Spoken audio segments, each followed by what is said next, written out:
Bonsoir. Vous allez participer samedi en Charente-Maritime au championnat du monde de Joëlette. Expliquez-nous ce que sont ces championnats du monde. Alors les championnats du monde de Joëlette, ce sont plusieurs équipes qui se rencontrent sur un parcours de 12 km en Charente-Maritime à Saujon. Ce sont généralement des associations sportives qui font participer des personnes en situation de handicap, à mobilité réduite. La Joëlette, c'est un outil de transport qui nous permet de transporter des personnes en difficulté physique ou psychique.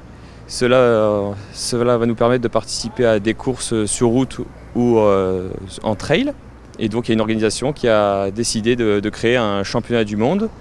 Et pour la première fois, l'association sportive monégasque de Joëlette va pouvoir y participer, représenter toutes ses valeurs, ainsi que l'État princier.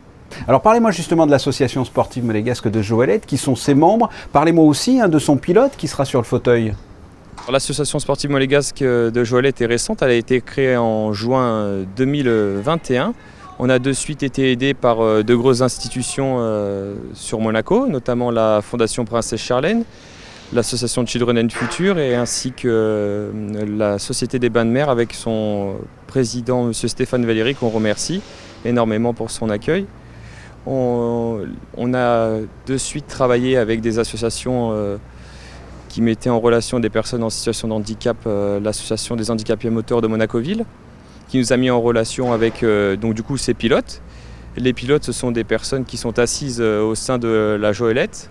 Et donc le pilote qui va participer à cette course sera Alessio De Marte, âgé de 10 ans, qu'on a pris sous notre aile il y a maintenant une bonne année.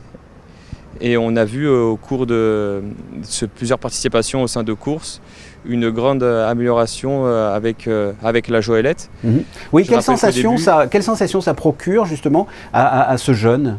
La première fois qu'il a vu donc l'engin, la Joëlette, et on a mis environ 45 minutes à pouvoir le faire juste s'asseoir. D'accord. Il était réticent ? Il était réticent parce que c'était quelque chose qui était nouveau pour lui. D'accord. Il a une pathologie à ce niveau-là et donc de ce fait-là, il avait très peur de la nouveauté. Mais par contre, au bout de ces 45 minutes, on a réussi à faire un premier tour dans les rues de la Principauté. Et à la fin de ce premier tour, il a commencé, disons, à se détendre et à apprécier le concept. Il y avait aussi l'inconnu des équipes. C'était un enfant que je ne connaissais pas du tout avant. Et au fur et à mesure, on a vu vraiment sa relation vraiment s'améliorer avec la Joëlette et aussi avec l'association. Et donc grâce à ça, ça lui procure énormément de plaisir. Et tous les week-ends, il est très heureux à chaque fois qu'on lui ramène une coupe ou qu'on fasse un classement face aux autres participants. Très heureux d'aller montrer ses médailles et ses coupes à toute sa famille et aussi à l'école. Donc c'est génial. Pourquoi vous faites ça ? Alors la question est naïve, c'est la réponse qui m'intéresse. Pourquoi vous avez décidé de faire ça ? Moi je pense que j'étais déjà un coureur, disons, aguerri, mais je pratiquais du coup un sport individuel. Et j'ai voulu me garder la course à pied, mais en faisant un sport collectif. Et j'ai découvert une association qui faisait également de la Joëlette et j'ai commencé comme ça. Et sur Monaco, on a été beaucoup aidés. On nous a beaucoup poussé aussi à créer une association propre à Monaco. Et donc c'est comme ça qu'on a changé ce sport. On est parti d'un sport individuel de la course à pied à un sport collectif qui est la course en Joëlette. Et ce samedi, là, pour les championnats du monde, il va y avoir de la concurrence. Quels seront vos objectifs ? De ce que je sais, il y aura une quarantaine d'équipes qui proviennent du monde entier. Moi, j'estime qu'on pourra faire si on fait un top 10, c'est déjà très bien pour une première participation. Et puis le podium, on verra plus tard ou c'est envisageable ? On va partir sur un top 10. Maintenant, le podium, tout est envisageable.